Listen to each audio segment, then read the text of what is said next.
The Night Timber X, my second favorite plane. My friend Steve talked me into getting it, and I'm glad that he talked me into it. However, the last time I flew it, the servo that runs the rudder was going crazy and it was sticking, and one of you guys actually brought it to my attention and figured it out for me that it was actually the push rod sliding in the little plastic clear tube that was actually what was sticking, and it eventually caused my servo to go bad. So let's replace it, and I'll show you how we go about doing it. First, we need to put together a plane stand. So this little foam plane cradle, I don't know exactly what you call it, but it comes in several pieces and it kind of stacks on top, and it's designed to put your fuselage in it, and then it has another set of these blue foams that lock in the top. See how they go together like that? But the one on top just has a slot in it for the wings, and then it has like some straps to go all the way around it, and you could carry your plane like a, I guess like a suitcase. Henry gave me these, and I don't know exactly where he got these from, but what's really cool about them is how you can take them apart fairly simple for storage. I don't have a whole lot of room up here in the hangar, so it's nice to pull these things apart real quick, and they store better when they're in little pieces. You know, it's like putting the sardine back in the can.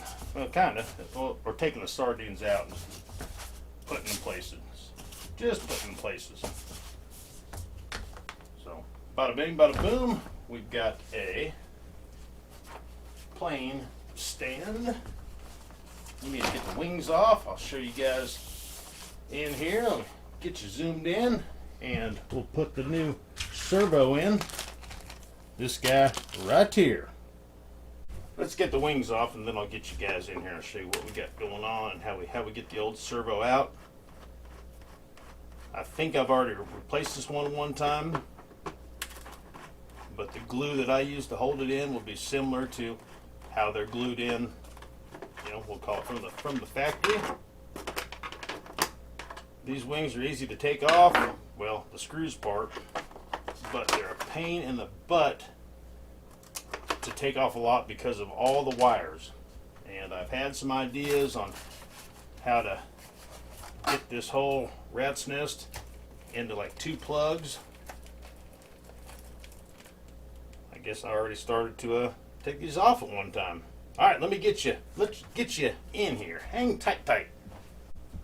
Hey, before we get going on the servo extraction, I want to say thank you for the people that bought some of the little electric mini precision screwdriver drills, little cool tools.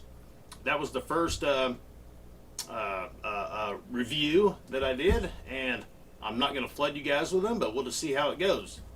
If the sales stay up like you guys did on that mini screwdriver, maybe we'll start giving away some more planes and jets and stuff. So, you know, I make a little kickback from that, and you know, if it wasn't for you guys, the whole thing just wouldn't work. So we get a bunch of sales under our belt, we'll give away some more planes. So hey, just thank you. All right, hey, time for surgery.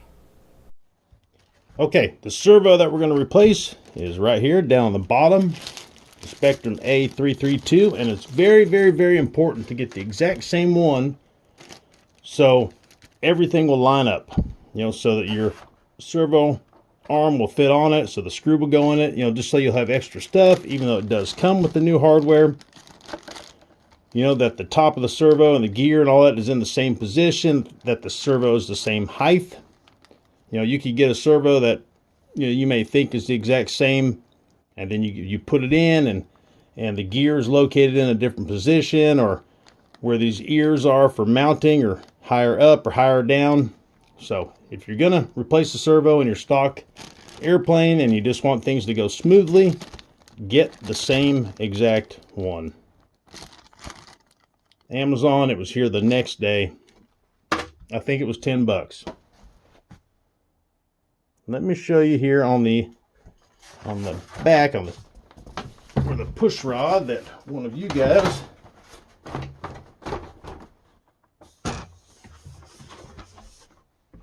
right here is the push rod, and it slides inside of a little plastic tube. And I thought that my plane was in a mini storage unit for a while, and I thought it got really hot in there, and I thought maybe the polyacrylic started oozing or something, and just thinking of what could have gone wrong, and maybe the push rod got gooey. That wasn't the case. This push rod did, protrude out a half an inch or so, and it was real black looking, and I think it just had dirt and who knows what else in it. So I ended up sliding the push rod all the way out, and then I took a pair of wire cutters and I just snipped about that half inch of the tube off, and then I checked the push rod and I see that it moves freely now. It's hitting inside, it's hitting the servo. All right, hey, extraction time. Just like your favorite thing, going to the dentist. Gotta get an extraction.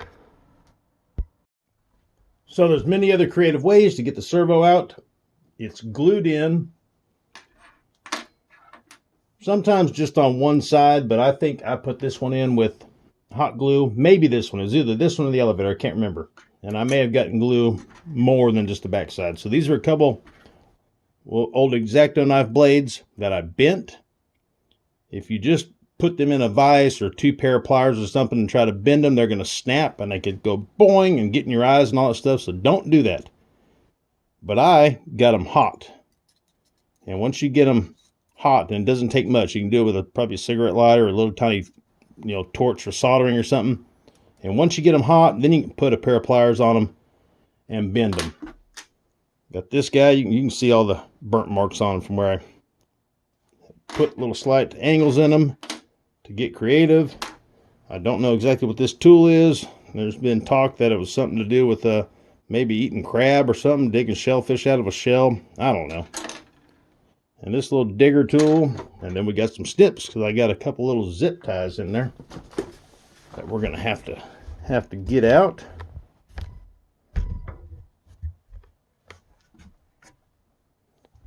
So we need to cut this zip tie here without cutting the servo wires. So pull them up here and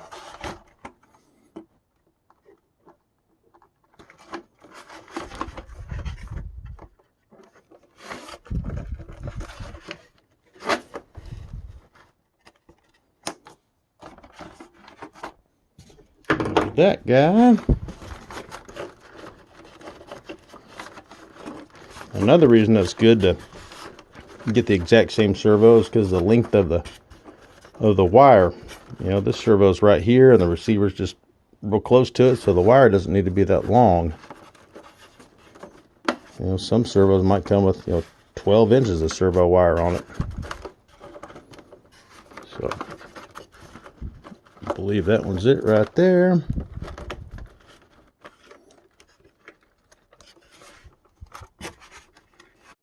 All right, we'll use our little X-Cool little mini precision screwdriver. You press the button, it lets you know which way you're going.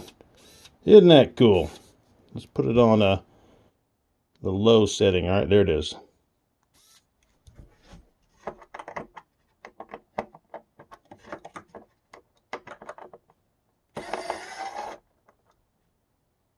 Magnetic, and it grabbed it just like that. We'll leave that guy out because we will need it to. We'll need it to put the servo back on the other side.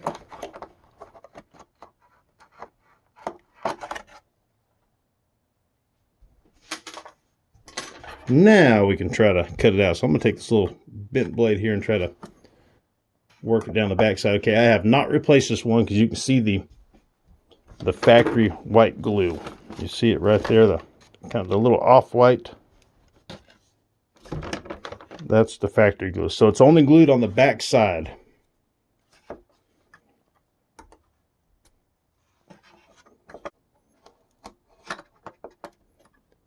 It doesn't take much glue to hold these things in their position because the foam is molded around them, and and it's even around the little mounting ears, so it almost doesn't even need any glue. I mean, they're in there. Get you guys in there a little more, and I'll show you how we're slicing down the back side of it only. Oh, maybe.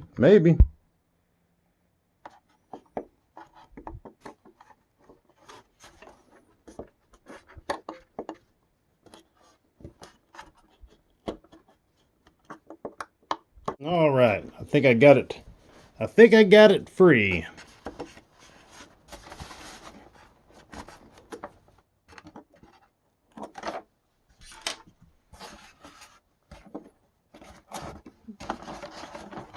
Just like so.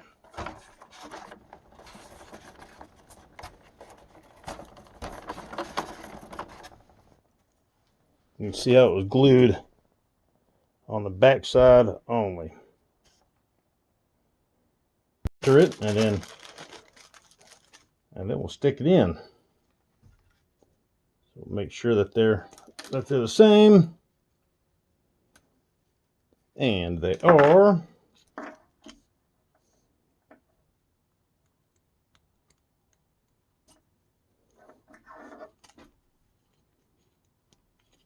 Servo arm fits on it.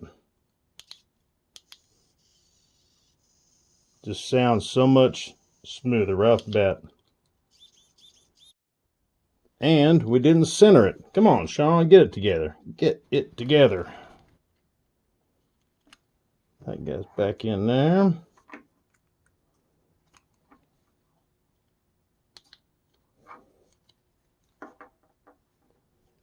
So this servo driver's got auto, where it goes back and forth, and then manual, where you can turn the knob, and then it has center, which I think is the center. Let's go. There's auto. That's manual, and then center. And then we'll unplug the battery so it doesn't jump. And then we'll unplug the servo. Take the arm off. So now we know that it's centered for installation. Got the dollar store hot glue gun warming up. If you're going to do a ton of hot gluing, don't get a cheap hot glue gun. Do not. I was using this for putting some boxes together or something, and I was having to pull the trigger quite a bit, and it wouldn't stay hot enough for me to pull the trigger, often. It would get hot enough to, pull the trigger once and get some glue out, but if you want to pull the trigger over and over and over, it's not made for that. And then it was getting all jammed up, and so get a good one, just like a flight test and all I'm talking about. Get a get a hobby grade or something. This is probably a $9 glue gun that even came with some glue sticks. You probably want a $100 glue gun if you're gonna leave it plugged up all the time and use it nonstop. People that are doing arts and crafts and stuff, you need a good one. But for us to glue one servo in place, it'll work just fine. Let's get our specimen ready for the rest of the surgery. All right, got our patient sitting in his chair there. The glue gun is oozing some glue.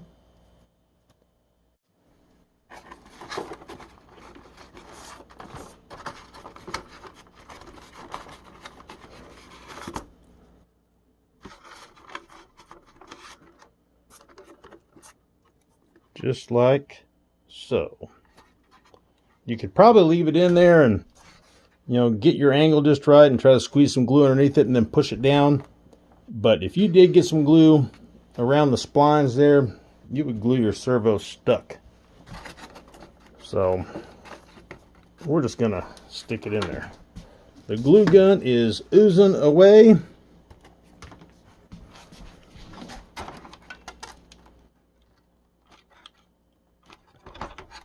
I just put a good little bit on it right there. Oh, the string of the glue caught you guys.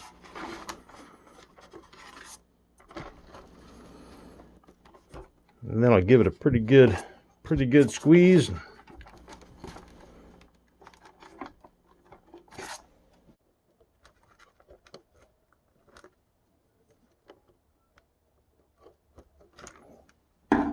It's almost in there.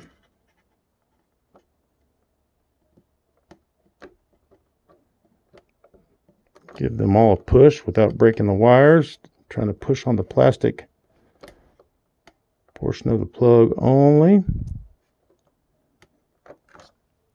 This is all right. I wasn't going to let you guys see my nasty fingernails in there digging around, but I got it. And now we got it cut. So we just need to put our servo arm back on it. Just like so. And being that we centered it, it would go straight out 90 degrees. Trying to use these needle nose to get in there. That's not 90.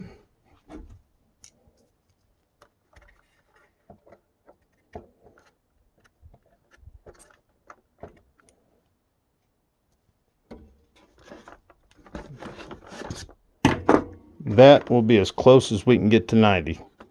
That's the way the gears are. The new one is shorter and fatter. The new one is on the right. Old one on the left. Huh. One thing left to do. Get the push rod to push through the little keeper here. Alright, I got it in there. And it's still loose. Sometimes the camera gets in the way. So it's in. And we just need to connect the rudder to it. And then we'll tighten up the set screw here. So let's start making a little room. All right, there's our push rod right here. Let's pick up some of this trash.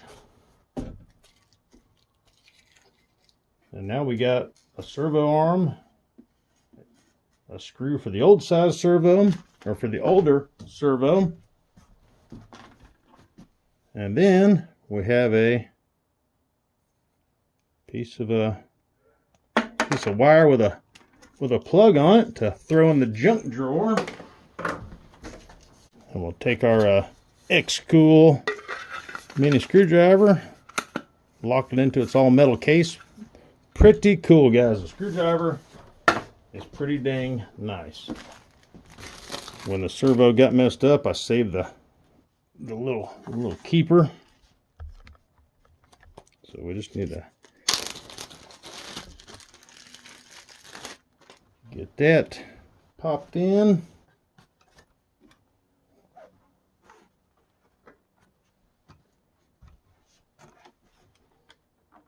Pretty sure I had it on the outside slot on the rudder.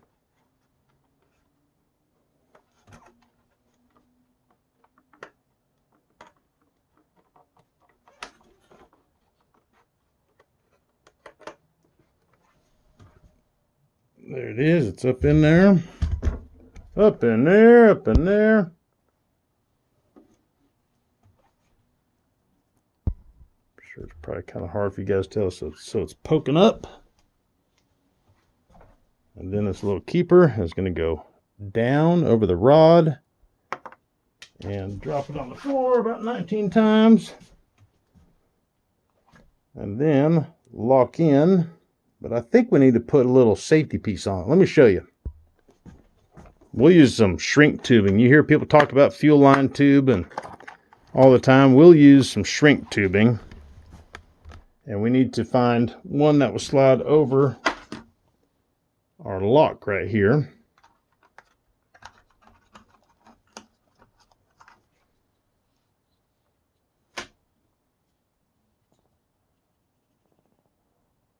That one's a little tight.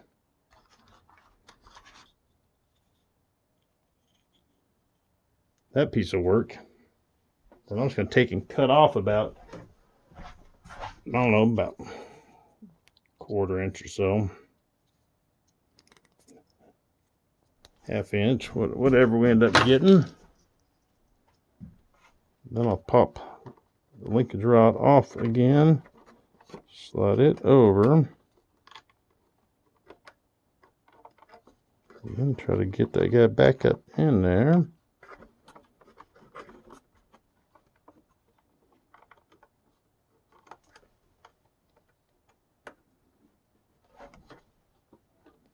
Don't move. Now we'll try to get our keeper on there. We almost had it. Almost. Get over here.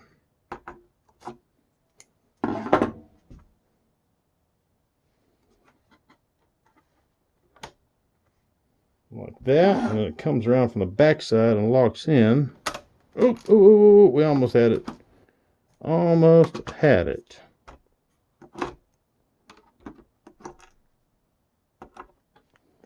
All right, third time's the charm.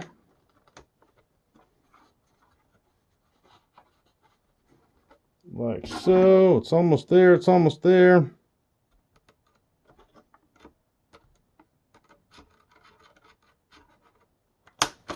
Click. Probably don't need the piece of shrink wrap, because I mean, we heard that thing go click. Like so. And then we're going to take a little torch and we're going to try to melt the shrink wrap only without lighting our plane on fire. Oh, fire! Let's see, what can I put behind it? All right, I found a business card here.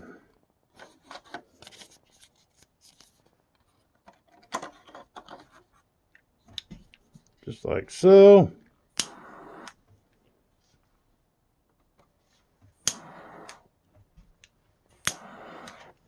Booyah!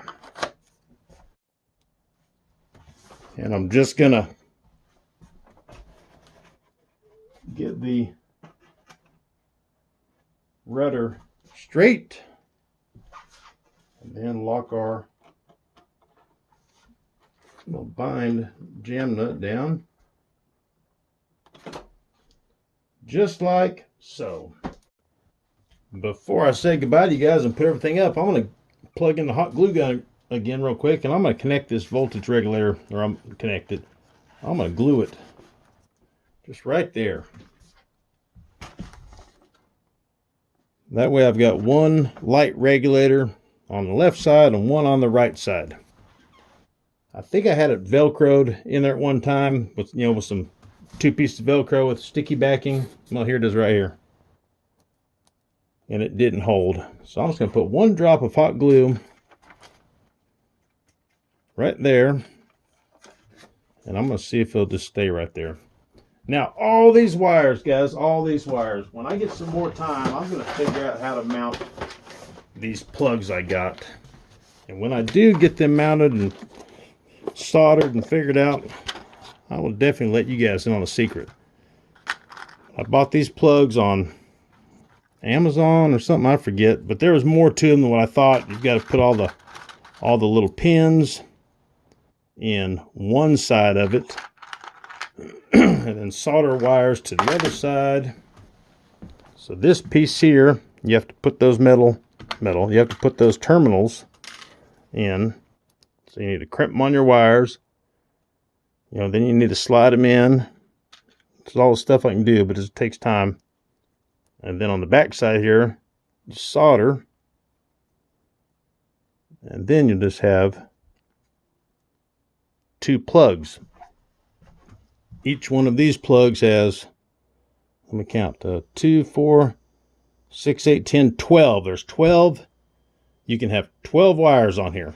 So we've got a total of 4 servos need to be plugged in, because there's 2 for the flaps and 2 for the ailerons. So that's a total of 4 servo wires going down in here. Plus each wing has 2 servo wires for lights. So we've got a total of 8 plugs that got to go down in here.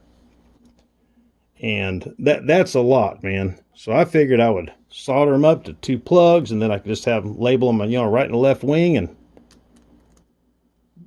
bada bing, bada boom.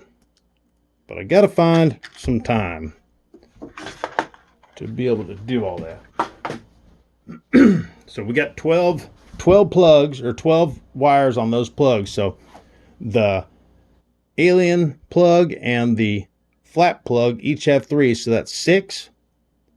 And then each wing has a positive and negative for the light. So 10 wires for each wing. 20 wires to go from the wings down into the fuselage there. All right, glue gun is El Hato. So there's the regulators. Yeah, right there's plugs that come from the wing and plug in there. And I'm gonna stick it just like so. Give it a good little bit right there. Then we got the glue gun cobweb that it makes.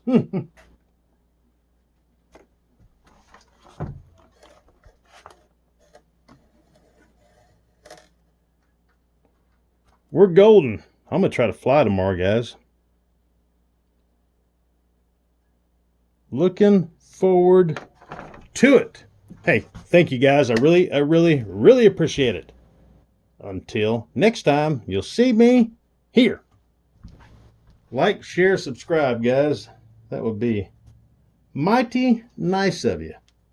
Once again, happy flying.